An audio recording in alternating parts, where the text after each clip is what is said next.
नमस्कार, बस्तर की बात में आपका स्वागत है। मैं हूं मोहम्मद अमीन लीला। कोरोना का खतरा अभी टला नहीं है। कोरोना से बचाव के लिए आप भी अपनाएं ये 3 उपाय। 2 गज दूरी का पालन करें, मास्क और सैनिटाइजर का प्रयोग अवश्य करें, अपने हाथ और मुंह को हमेशा साफ रखें। आइए अब नजर डालते हैं हेडलाइंस पर। स्थानीय विधायक और संसदीय सचिव ने पत्रकार वार्ता के दौरान कहा, प्रदेश में धान खरीदी का कार्य कुशलता पूर्वक हो रहा संचालित, लेकिन किसानों को दिग्भ्रमित करने के लिए भारतीय जनता पार्टी कर रही अनर्गल बयानबाजी। बस्तर संभाग के 7 जिलों के गोठानों में निर्मित वर्मी कंपोस्ट खाद के नमूने की हो रही जांच। अब तक 99 नमूनों की हो चुकी है जांच। अटल बिहारी वार्ड को कंटेनमेंट जोन घोषित कर वार्डवासियों के साथ इस मार्ग से गुजरने वालों की भी हो रही है कोरोना की जांच। और मुख्यमंत्री के नगर आगमन के चलते कलेक्टर ने लिया निर्माण कार्यों का जायजा। बस्तर की बात में अब खबरें विस्तार से। स्थानीय कांग्रेस भवन में बुधवार को आयोजित पत्रकार वार्ता के दौरान शहर जिला कांग्रेस कमेटी के अध्यक्ष राजीव शर्मा ने कहा कि छत्तीसगढ़ की भूपेश सरकार किसानों के हित में कार्य कर रही है और पूरे प्रदेश में धान खरीदी समर्थन मूल्य पर किया जा रहा है। बारदाने की भी कोई कमी खरीदी केंद्रों में नहीं है। यह भारतीय जनता पार्टी के नेताओं द्वारा देखा नहीं जा रहा है। किसानों को दिग्भ्रमित करने के लिए भाजपाई धान खरीदी बंद किए जाने जैसे अनर्गल बयानबाजी कर रहे हैं, जबकि अब तक 20 लाख से अधिक किसानों से 54 लाख मीट्रिक टन से अधिक धान की खरीदी हो चुकी है। उन्होंने कहा कि प्रधानमंत्री मोदी और भाजपा के किसान विरोधी चरित्र को छत्तीसगढ़ ही नहीं पूरे देश भर के किसान जान चुके हैं। इस दौरान पत्रकार वार्ता को संबोधित करते हुए स्थानीय विधायक और संसदीय सचिव रेखचंद जैन ने भी केंद्र की भाजपा सरकार पर किसान विरोधी होने का आरोप लगाते हुए कहा कि पिछले 41 दिनों से किसान अपनी मांगों को लेकर आंदोलन कर रहे हैं और केंद्र सरकार किसान विरोधी 3 अधिनियम को वापस नहीं ले रही है। उन्होंने केंद्र सरकार पर 60 लाख मीट्रिक टन की जगह 24 लाख मीट्रिक टन चावल खरीदे जाने का आरोप भी लगाया है। छत्तीसगढ़ में जो शांतिपूर्वक धान खरीदी हो रही है उसमें विघ्न डालने का प्रयास कर रहे हैं, बाधा डालने का प्रयास कर रहे हैं। ये भारतीय जनता पार्टी के लोग 15 साल शासन में थे। 15 साल में 15 लाख से भी ज्यादा कम किसानों का धान ये खरीद नहीं पाए पूरा। आज छत्तीसगढ़ में कांग्रेस की सरकार बनी, हम लगातार पहले साल में लगभग 15 लाख किसानों का हमने 80 लाख मीट्रिक टन धान खरीदा। दूसरे वर्ष में हमने 19 लाख किसानों का 83 लाख मीट्रिक टन धान खरीदा और अभी वर्तमान में 21 लाख लगभग 21 लाख किसानों ने पंजीयन भी करा दिया और धान की खरीदी चालू है। ये भारतीय जनता पार्टी ने बड़ा वादा किया था कि 2100 रुपये में धान खरीदेंगे, 300 रुपया बोनस देंगे।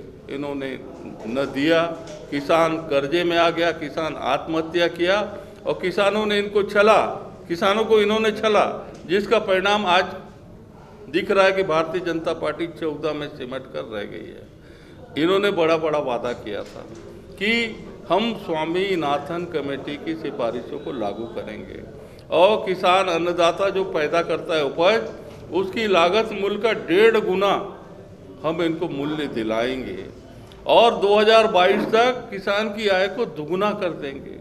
न इन्होंने ऐसी कोई योजना बनाई, न स्वामीनाथन कमेटी की रिपोर्ट जारी हुई। ये तो छत्तीसगढ़ में हमारे मुख्यमंत्री बड़ी संवेदनशीलता से समर्थन मूल्य में धान खरीदते हुए खेती को प्रोत्साहित करने के लिए हमने राजीव गांधी न्याय योजना लागू की। इस योजना में हम बोनस नहीं दे रहे हैं, खेती को प्रोत्साहित करने के लिए प्रति एकड़, चाहे वो मक्का हो, चाहे धान हो, चाहे गन्ना हो, 10,000 रुपये एकड़ हम बराबर दे रहे हैं। ये चीज़ भारतीय जनता पार्टी के नेताओं को बर्दाश्त नहीं हो रही है। इनके पास कोई मुद्दा नहीं है। ये तो पूरे खेती की जमीन को काले कानून के माध्यम से कारपोरेट जगत को देखने का जो बेचने का तैयारी है, इसमें लगे हुए हैं और किसानों को ये परेशान कर रहे हैं। अभी ये जो भारतीय जनता पार्टी की प्रदेश प्रभारी है पुरंदेश्वरी, इन्होंने जो बात कही है कि 9,000 करोड़ रुपया हमने धान खरीदी के लिए एडवांस में छत्तीसगढ़ सरकार को दिया है, ये सरासर गलत है। छत्तीसगढ़ में की जो शासन है वो धान खरीदी मार्कफेड के माध्यम से खरीदती है और मार्कफेड जो गवर्नमेंट से संबंधित संस्थाएं उनसे ऋण लेती है। इस साल भी छत्तीसगढ़ सरकार 16,000 करोड़ रुपए का ऋण लेने का योजना हमने बना के रखा है। अभी तक हमने 9,500 करोड़ रुपया मार्कफेड ने, ये जो संस्था है आपकी NCBD, इससे हमने ऋण लिया है। तो हम तो किसानों के हित में लगातार काम कर रहे हैं। ये अपने पिछले कार्यकाल को झांके कि किसानों को इन्होंने किस तरीके से चला है। आज केंद्र की सरकार लगातार व्यवधान करने का प्रयास कर रही है। अब हम धान खरीदी कर लिए, धान का उठाव शुरू हो गया। तो केंद्र सरकार ने वादा किया था कि हम 60 लाख मैट्रिक टन धान चावल हम केंद्रीय कोटे में लेंगे। कमिटमेंट किया था छत्तीसगढ़ सरकार से। समाचार पत्र में आप सभी साथियों के मीडिया के माध्यम से ये जनता के बात सामने आई थी, किसान के सामने आई थी। लेकिन आज अपने वादे से ये मुकर रहे हैं और सिर्फ 24 लाख मैट्रिक टन धान लेने की बात कर रहे हैं। आज हम चावल उठाने की बात कर रहे हैं। तो क्या कहा जा रहा है, ये जो प्रदेश के भारतीय जनता पार्टी के नेता है, 9 सांसद है, ये गलत फीडबैक दे रहे हैं केंद्र को जाके, मोदी जी को, कि छत्तीसगढ़ में भूपेश बघेल की सरकार किसानों को बोनस दे रही है, जबकि राज्य सरकार ने स्पष्ट किया है कि हम किसी तरीके का बोनस नहीं दे रहे हैं। हम समर्थन मूल्य में धान खरीदी कर रहे हैं। आज किसान के हाथ में धान खरीदी जो हुआ है उसकी पर्ची है कि समर्थन मूल्य में सरकार धान खरीदी कर रही है। हमारी सरकार किसानों को खेती को प्रोत्साहित करने के लिए राजीव गांधी न्याय योजना के तहत 10,000 रुपये प्रति एकड़ के हिसाब से सहायता दे रही है, बोनस नहीं दे रही है। तो हम यही कहना चाह रहे हैं कि हमारे छत्तीसगढ़ में बड़े शांतिपूर्ण तरीके से हमने धान खरीदों का, हमारे सारे जनप्रतिनिधि, हम धान खरीदी केंद्रों में जा रहे हैं। धान खरीदी केंद्रों में किसी प्रकार की शिकायत नहीं है, धान खरीदी हो रहा है, बारदाने की व्यवस्था है। अभी हमारी सरकार ने 2021 के लिए धान खरीदी के लिए 3.45 लाख गोठान, मतलब ये गठान हमने बारदाना मांगा, तो मात्र 1.45 लाख गठान बारदाने ही दिया गया। आज राज्य सरकार अपने स्तर पर बारदाने की पूरा व्यवस्था कर रही है और लगातार धान खरीदी का हम लोग काम कर रहे हैं। संभाग मुख्यालय में स्थित मिट्टी परीक्षण केंद्र में संभाग के सभी 7 जिलों के गोठान में निर्मित वर्मी कंपोस्ट खाद के नमूने का परीक्षण का कार्य किया जा रहा है। अब तक बस्तर संभाग के 7 जिलों से 111 नमूने जांच के लिए पहुंचे हैं। इनमें से 99 नमूनों की जांच की गई है और इन सब में कृषि के लिए आवश्यक मुख्य तत्व नाइट्रोजन, फास्फोरस और पोटाश के साथ 13 तत्वों का परीक्षण हो रहा है और परिणाम संतोषजनक आ रहे हैं। आइए देखते हैं रिपोर्ट। प्रदेश सरकार द्वारा गोधन न्याय योजना के तहत स्व सहायता समूह के द्वारा गोबर खरीदकर उसे वर्मी कंपोस्ट खाद बनाए जाने का कार्य सभी गांव के गोठानों में किया जा रहा है, जिससे महिला स्व सहायता समूह की महिलाओं की आर्थिक स्थिति सुदृढ़ हो रही है। इसके साथ ही वर्मी कंपोस्ट खाद कितने कृषि योग्य है, इसकी जांच भी की जा रही है, ताकि इस वर्मी कंपोस्ट खाद का पूरा लाभ किसानों को मिल सके। बस्तर संभाग के सभी 7 जिलों के गोठानों में निर्मित वर्मी कंपोस्ट खाद का नमूना संभाग मुख्यालय मिट्टी परीक्षण केंद्र में एकत्रित कर उसमें उपस्थित 13 तत्वों की जांच की जा रही है। इस संबंध में जानकारी देते हुए मिट्टी परीक्षण केंद्र के प्रयोगशाला सहायक नरेंद्र देवंगन ने बताया कि हमारे माननीय मुख्यमंत्री जी श्री भूपेश बघेल जी का एक महत्वाकांक्षी योजना है गोधन न्याय योजना, जिसके तहत गोठानों में वर्मी कंपोस्ट का निर्माण कार्य चल रहा है। तो जो वर्मी कंपोस्ट का जो निर्माण कार्य जो गोठानों में हो रहा है वो कितने मानक है कितने अमानक है, उनका विश्लेषण हमारे लैब में किया जा रहा है। तो सबसे पहले गोठानों से जो हमारे पास सैंपल जो आता है टेस्ट कराने के लिए, उसका सबसे पहले पंजीयन होता है हमारे ऑफिस में। अब पंजीयन होने के बाद हम उन खादों का टेस्ट करते हैं। तो मुख्य रूप मतलब जो खाद होता है वो उसमें हम 13 पैरामीटर्स का टेस्ट करते हैं। उसमें मुख्य रूप से हम नाइट्रोजन, फास्फोरस और पोटाश का टेस्ट करते हैं। ये जो 3 जो तत्व है हमारे खेतों के लिए बहुत ही उपयोगी है। तो मुख्य रूप से यहाँ पर 13 तत्वों का टेस्ट है, जिसमें मुख्य रूप से NPK का या नाइट्रोजन, फास्फोरस और पोटाश का टेस्ट का कार्य किया जा रहा है। अभी जितने परीक्षण हुए हैं जी, वो सारे वर्मी कंपोस्ट खेती के लिए सूटेबल हैं? अभी तक जितने टेस्ट हुए हैं सभी के सभी जो खाद हैं वो खेती के लिए सूटेबल हैं, खेती के लिए उपयोगी हैं।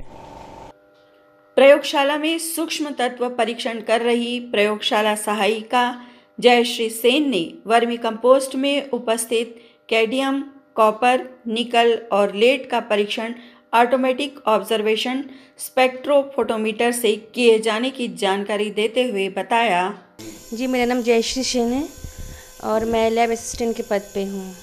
मैडम आप क्या परीक्षण? जी, मैं माइक्रो न्यूट्रॉन परीक्षण करती हूँ, मतलब सूक्ष्म तत्व की जांच होती है। और अभी वर्मी कंपोस्ट जो गोठानों से जो वर्मी कंपोस्ट लाया जा रहा है तो टेस्ट यहीं पे ही किया जा रहा है ना। तो मेरे द्वारा कैडमियम, कॉपर, निकल और लेड का परीक्षण किया जाता है।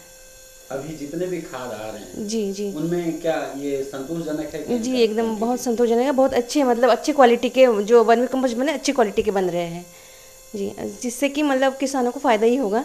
ये जांच किस मशीन के द्वारा करते हैं? ये डबल-एस मशीन बोलते हैं, ऑटोमेटिक एब्जॉर्प्शन स्पेक्ट्रोफोटोमीटर। संभाग के सभी 7 जिलों में गोठानों से अब तक जांच के लिए पहुंची नमूनों की संख्या और उनके परीक्षण की जानकारी देते हुए मिट्टी परीक्षण केंद्र प्रभारी अधिकारी जीपी नेताम ने बताया। नाम जीपी नेताम, सहायक मिट्टी परीक्षण अधिकारी जगदलपुर। सर, जो वर्मी कंपोस्ट के नमूने आ रहे हैं उनका परीक्षण किया जा रहा है, अब तक कितने क्षेत्रों से कितने नमूने प्राप्त हुए? एक्चुअली इस कार्यालय को संभाग स्तरीय कार्यालय बना दिया गया है, खास करके वर्मी कंपोस्ट टेस्टिंग के लिए। इसलिए मैं जिलेवार जानकारी देना चाहूँगा। जैसे बस्तर जिले से ब्लॉकवार जो पहुँचा है 47 नमूना प्राप्त हो चुका है, जिसमें से 42 का रिपोर्टिंग हो चुका है और 3 सैंपल बचे हुए हैं टेस्ट होने के लिए। और ऐसे जिले, अब जैसे सुकमा ज़िले से 3 आए थे, 3 के रिपोर्ट चले गए हैं। बीजापुर से 5 आए थे, 5 के रिपोर्ट चले गए हैं। दंतेवाड़ा ज़िले से 21 का रिपोर्ट चला गया है और कोंडागांव से 3 का वो भी चला गया है। नारायणपुर से 3 में से 1 का रिपोर्ट चला गया, 2 का अभी प्रोसेस में है। और कांकेर ज़िले से 29 नमूना प्राप्त हुए हैं, जिसमें से 18 के रिपोर्ट चले गए हैं और शेष 11 अभी प्रोसेस में है। 2-3 दिन में वो भी रिजल्ट आ जाएगा। कुल मिलाकर अभी हमारे पास 111 नमूने प्राप्त हुए हैं, जिसमें से 99 का रिपोर्ट चला गया है। 12 के रिपोर्ट्स अभी हमें देने हैं। सर, जो भी वर्मी कंपोस्ट आ रहे हैं खाद, उनमें जो तत्वों का अनुपात है संतोषजनक है? हाँ, अभी तक के जो रिपोर्ट हमने टेस्टिंग किया है वर्मी कंपोस्ट सैंपल का, तो उसमें से जितने भी नमूने हमारा का टेस्ट हो चुका है वो स्टैंडर्ड्स हैं। तो क्योंकि देखिए, एक्चुअली हमारा या किसी का भी मानना है कि प्रॉपर वे में किसी वर्मी कंपोस्ट का तैयार होना और अपने आप में गुणवत्ता युक्त ही होता है, तो उसके जो टेस्टिंग रिपोर्ट में सही रिपोर्ट ही आएगा। मिट्टी परीक्षण केंद्र में वर्मी कंपोस्ट खाद की जांच के बाद निश्चित ही गोठानों में निर्मित वर्मी कंपोस्ट खाद किसानों के लिए काफ़ी लाभदायक सिद्ध होगी और इससे महिला स्वसहायता समूहों की आय भी बढ़ेगी। बस्तर की बात, जगदलपुर। नगर निगम क्षेत्र के विभिन्न वार्डों में कंटेनमेंट जोन बनाकर वहां के सभी लोगों की कोविड-19 की जांच की जा रही है। इसी क्रम में मंगलवार और बुधवार को दलपत सागर कृष्ण मंदिर चौक से लेकर दुर्गा मंडप तक कंटेनमेंट जोन घोषित कर कोविड-19 की जांच की गई। पहले दिन 1190 लोगों की जांच हुई, जिसमें से सिर्फ 1 व्यक्ति एंटीजन टेस्ट में पॉजिटिव पाया गया। दूसरे दिन भी इस क्षेत्र में 5 दलों के द्वारा कोविड-19 की जांच की जा रही है। इस मार्ग पर होकर गुजरने वाले लोगों की भी कोरोना जांच हो रही है। स्वास्थ्य अधिकारी कर्मचारी के अमले के साथ पुलिस कर्मचारी और अधिकारी भी शांतिपूर्वक जांच प्रक्रिया संचालित करने के लिए व्यवस्था बनाने में जुटे हुए हैं। कलेक्टर रजत बंसल ने धर्मपुरा क्षेत्र में संचालित विकास कार्यों का निरीक्षण किया और आवश्यक दिशा निर्देश दिए। कलेक्टर ने धर्मपुरा में निर्माणाधीन उद्यानिकी महाविद्यालय, कामकाजी महिलाओं के लिए बनाए जा रहे हॉस्टल और वृद्धा आश्रम में किए जा रहे जीर्णोद्धार कार्य का जायजा लिया। मुख्यमंत्री के आगामी जगदलपुर प्रवास के दौरान उद्यानिकी महाविद्यालय के लोकार्पण की संभावनाओं को देखते हुए सभी निर्माण कार्य शीघ्र पूर्ण करने के निर्देश भी दिए। उन्होंने महाविद्यालय भवन के लोकार्पण के अवसर पर अधिक से अधिक किसानों को आमंत्रित कर प्रदर्शनी के माध्यम से लाभान्वित करने के निर्देश भी दिए। ब्रेक पर जाने से पहले हमारी और नगर निगम प्रशासन की एक अपील। जगदलपुर नगर निगम प्रशासन ने शहर के सभी व्यवसायियों से अपील की है कि यातायात व्यवस्था को सुचारू रूप से संचालित करने के लिए अपने दुकान के सामानों को व्यवस्थित रूप से रखें और अनावश्यक रोड को जाम न करें। साथ ही प्रतिबंधित प्लास्टिक का प्रयोग न करें और न ही दुकान के कचरे को रोड और नाली में फेंकें।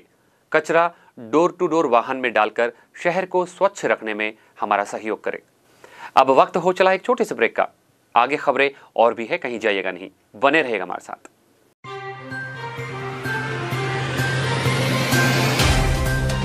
सफर जगतुगुड़ा से जगदलपुर का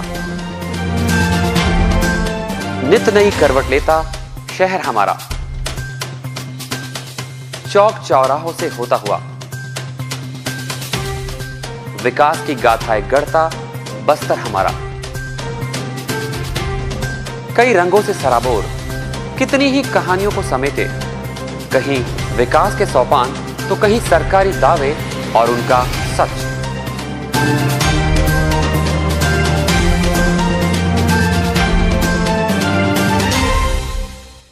आतंक से दहलते जंगल, जमीन और जीवन,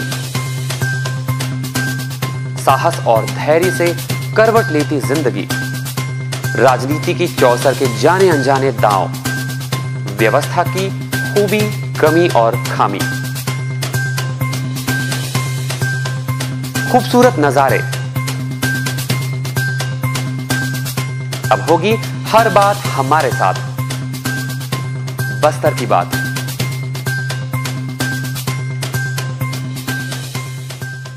ब्रेक के बाद बस्तर की बात में फिर से आपका स्वागत है। आइए लौटते हैं खबरों की ओर।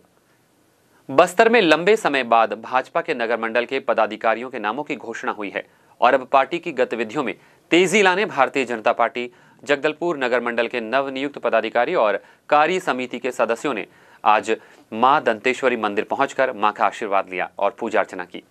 नवनियुक्त पदाधिकारियों ने मिठाई और पटाखे फोड़े और खुशियां मनाई। नगर मंडल अध्यक्ष सुरेश गुप्ता ने कहा, जनता के साथ हम जुड़े हुए हैं और कांग्रेस सरकार अभी तक अपनी घोषणा पत्र में किए गए घोषणा को पूरा नहीं कर पाए हैं। कांग्रेस सरकार बस्तर ही नहीं पूरे प्रदेश की जनता की उम्मीदों पर पूरी तरह फेल हो रही है, जिसका फायदा कहीं न कहीं भाजपा को मिलेगा। साथ ही कहा कि जगदलपुर शहर धूल युक्त शहर बन गया है, जिससे लोगों को बेहद कठिनाइयों का सामना करना पड़ रहा है। इसके लिए हम सभी मिलकर लड़ाई लड़ेंगे और नगर निगम पूरी तरह हर मामलों में भ्रष्टाचार में लिप्त है। नगर मंडल की पूरी कार्यकारिणी की गठन के पश्चात पूरी कार्यकारिणी के साथ मां दंतेश्वरी बस्तर के आराध्य देवी का हम सब दर्शन करने, उनसे आशीर्वाद प्राप्त करने आए थे। कोई भी काम इनकी शक्ति के बगैर, इनकी ताकत के बगैर, इनके आशीर्वाद के बगैर अधूरा होता है। सारे इसमें पदाधिकारी हैं, हमारे दो महामंत्री द्वय संग्राम सिंह राणा, आर्यन सिंह आर्य जी हैं, वरिष्ठ उपाध्यक्ष हमारे मनोहर दत्त तिवारी हैं, राकेश तिवारी जी हैं, सैलू भदौरिया जी हैं, आशुतोष पाल जी हैं। पूरी हमारी टीम यहाँ आई हुई है और यहाँ आशीर्वाद के साथ साथ सारी जो यहाँ की शक्ति है, टीम जो है अपना कार्य प्रारंभ करने जा रही है। दंतेवाड़ा जिले में बदलेम एड़का अभियान के तहत बुधवार ग्राम मासापारा के ग्रामीणों को स्वास्थ्य विभाग, वन विभाग, पशुपालन विभाग, कृषि विभाग, महिला और बाल विकास विभाग के द्वारा सरकार की योजनाओं के बारे में उन्हीं की भाषा में सरल शब्दों में बताया गया। साथ ही त्वरित लाभ के लिए उनको आवेदन करने को भी कहा गया, जिसमें इच्छुक एवं पात्र लोगों द्वारा आवेदन और दस्तावेजी संबंधी जानकारी तुरंत संबंधित विभाग को दी गई, जिसके तहत नोनी सुरक्षा योजना, मुख्यमंत्री कन्या विवाह योजना, विभाग के हरियाली प्रसार योजना, कृषि विभाग, स्वास्थ्य विभाग के तहत 9 लोगों का मलेरिया टेस्ट भी किया गया और 2 लोगों का फॉर्म जननी सुरक्षा योजना के लिए, पशुपालन विभाग विधवा पेंशन योजना के लिए 1 फॉर्म भरा गया और 3 लोगों को जिनको फॉर्म भरने के बाद भी सुविधा का लाभ नहीं मिल पा रहा था, उनकी भी जानकारी ली गई। बस्तर में ऐसा पहला मामला है जब सभी सरकारी विभाग ग्रामीणों के बीच पहुंचकर अपने अपने विभाग की योजनाओं की न केवल ग्रामीणों को जानकारी दे रहे हैं, बल्कि हितग्राहियों तक योजना का लाभ पहुंचे इस त्वरित कार्यवाही भी कर रहे हैं।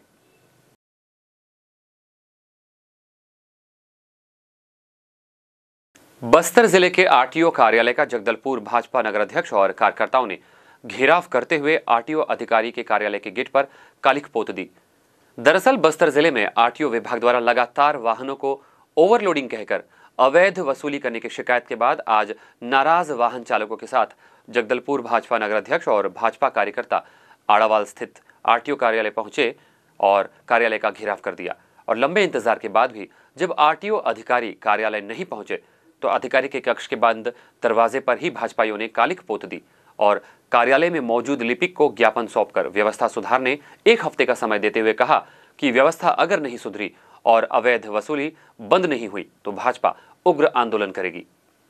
की गई है उसका ये प्रतीक है कि ये इस तरह से अधिकारी जो है ना, अधिकारी शासन की गुलामी छोड़कर अपने जिम्मेदारियों का निर्वहन करें, वो सम्मान करना सीखें। सम्मान नहीं करेंगे तो यही भ्रष्टाचारियों का और दुराचारियों का यही हर्ष होगा। अभी तो ये हुआ है। नगर निगम क्षेत्र में कई ऐसी चौड़ी नालियां हैं जिनकी सफाई किए जाने के बावजूद उसमें कचरा जमा रहता है। इसमें से एक शहीद पार्क के सामने स्थित चौड़ी नाली के साथ ही पुराना नरेंद्र टाकीज के सामने की चौड़ी नाली भी शामिल है। नाली साफ किए जाने के बावजूद इसमें डिस्पोजेबल पानी की बोतल, पाउच और कप काफी संख्या में तैर रहे थे। यही स्थिति शहीद पार्क के सामने की चौड़ी नाली की भी है। जानकारों का कहना है कि इन नालियों में कचरा कम जमा हो, इसके लिए विशेष व्यवस्था किए जाने की जरूरत है। बस्तर जिले में चल रहे रेत के अवैध उत्खनन के बढ़ते मामलों को देखते हुए बस्तर कलेक्टर ने अवैध उत्खनन रोकथाम के लिए एक टीम तैयार की है। बस्तर में लगातार रेत के अवैध उत्खनन की शिकायत आती रहती है और समय समय पर खनिज विभाग द्वारा कार्रवाई भी की जाती है, पर कुछ दिनों से अवैध उत्खनन के मामले बढ़ गए हैं और अधिक रेत निकालने की वजह से नदियों में पानी की समस्या भी गहराने लगी है, जिसके चलते अब अवैध उत्खनन को रोकने बस्तर कलेक्टर रजत बंसल ने एक टीम तैयार की है जो रेत माफियाओं पर नजर रखने व कार्रवाई के लिए 24 घंटे तैयार रहेगी। साथ ही आम जनता द्वारा ऐसे मामलों की सूचना देने जिला कार्यालय में कंट्रोल रूम भी बनाया गया है, जिसका नंबर 223-122 है। सभी जगह प्रसारित किया जा रहा है ताकि रेत के अवैध उत्खनन को रोका जा सके। जिला प्रशासन ने अवैध रेत खदानों के लिए एक टीम गठित की है। विशेष रूप से सभी एसडीएम्स को, तहसीलदार को और साथ में माइनिंग के सभी अधिकारियों को निर्देशित किया गया है। जैसे ही अवैध खदान की कहीं भी सूचना आती है उस पर तत्काल कार्रवाई होती है। और आपके माध्यम से भी मैं कंट्रोल रूम का नंबर 223122 उसको फ्लैश करना चाहूँगा। किसी को भी अगर अवैध रेत खदान को लेकर के कोई भी समस्या होती है, कोई भी अगर कोई कंप्लेंट होती है तो कभी भी 24 घंटे इस कंट्रोल रूम पर फ़ोन कर सकते हैं। आइए चलते चलते एक बार फिर से नजर डालते हैं आज की हेडलाइंस पर।